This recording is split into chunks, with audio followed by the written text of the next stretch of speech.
ಎಲ್ಲರಿಗೂ spectacles of law ಚಾನಲ್ಗೆ ಸ್ವಾಗತ. ಇವತ್ತು ಒಂದು ಇಂಟ್ರೆಸ್ಟಿಂಗ್ ಕೇಸ್ ಲಾ ಬಗ್ಗೆ ನಾನು ನಿಮಗೆ ಹೇಳ್ತೀನಿ. ನಯನತಾರಾ ವರ್ಸಸ್ ಧನುಷ್. ಕಾಲಿವುಡ್ ಆ್ಯಕ್ಟ್ರೆಸ್ ನಯನತಾರಾ ಮತ್ತು ಆ್ಯಕ್ಟರ್ ಧನುಷ್ ನಡು ಒಂದು ಡಿಸ್ಪ್ಯೂಟ್ ಸ್ಟಾರ್ಟ್ ಆಗಿದೆ. ನೀವು ನೋಡಿರ್ಬೋದು, ನ್ಯೂಸಲ್ಲೆಲ್ಲ ಇದ್ರ ಬಗ್ಗೆ ಚರ್ಚೆ ಆಗ್ತಾ ಇದೆ. ಆ್ಯಕ್ಚುಲಿ ಏನು ಡಿಸ್ಪ್ಯೂಟ್ ಇರೋದು ಅನ್ನೋದು ನಾನು ನಿಮಗೆ ಬ್ಯಾಕ್ಗ್ರೌಂಡ್ ಹೇಳ್ತೀನಿ. ಈಗ ನಯನತಾರಾ ಅವರು ಒಂದು ಹೊಸ ನೆಟ್ಫ್ಲಿಕ್ಸ್ ಸೀರೀಸ್ ಸ್ಟಾರ್ಟ್ ಮಾಡ್ತಾ ಇದ್ದಾರೆ, web series, that is Nayanthara fairy tale. ಅದರೊಳಗೆ ಅವ್ರ ಬಗ್ಗೆನೇ ಇದೆ, ಅವ್ರ ಲೈಫ್ ಸ್ಟೋರಿ ಬಗ್ಗೆ ಇದೆ. ಸೊ ಅದರಲ್ಲಿ ಅವರು ಸ್ಟಾರ್ಟಿಂಗ್ ಇದು 3 ಸೆಕೆಂಡ್ ವಿಡಿಯೋ ಒಳಗೆ 2015 ಅವ್ರದ್ದೊಂದು ಮೂವಿ ಇದೆ, ದ್ಯಾಟ್ ಈಸ್ ನಾನು ರೌಡಿದಾನ್. ಅದು ಆ ಮೂವಿದು ಒಂದು 3 ಸೆಕೆಂಡ್ ವಿಡಿಯೋ ಹಾಕಿದ್ದಾರೆ.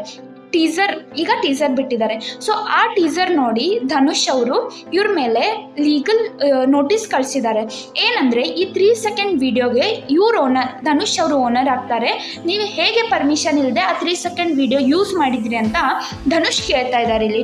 ಸೊ ಅದಕ್ಕೆ ನಯನತಾರಾ ಏನು ಹೇಳ್ತಾ ಇದ್ದಾರೆ ಅಂದರೆ, ಜನ ವಿಡಿಯೋ ಮಾಡಿದ್ದು ನಾನು ಅದನ್ನು ಯೂಸ್ ಮಾಡಿದ್ದೀನಿ, ನಿಮ್ದು ಅಫಿಷಿಯಲ್ ವಿಡಿಯೋ ನಾನು ಯೂಸ್ ಮಾಡಿಲ್ಲ ಅಂತ ಹೇಳ್ತಾ ಇದ್ದಾರೆ. ಆದರೆ ಇದು ಯೂಸ್ ಮಾಡಿದ್ದು ಇವರು ಲೀಗಲ್ ನೋಟಿಸ್ ಆ್ಯಕ್ಷನ್ ತೊಗೊಂಡಿದ್ದು ಎಷ್ಟು ಮಟ್ಟಿಗೆ ಸರಿ, ಇವ್ರು ಯೂಸ್ ಮಾಡಿದ್ದು ಸರಿನೋ, ಇವ್ರು ಲೀಗಲ್ ಆ್ಯಕ್ಷನ್ ತೊಗೊಂಡಿದ್ದು ಸರಿನೋ ಅನ್ನೋದು ನಾವು ನೆಕ್ಸ್ಟ್ ವಿಡಿಯೋಲಿ ಯಾವ ಲಾ ಅಪ್ಲೈ ಆಗುತ್ತೆ ಅಂತ ತಿಳ್ಕೊಳ್ಳೋಣ.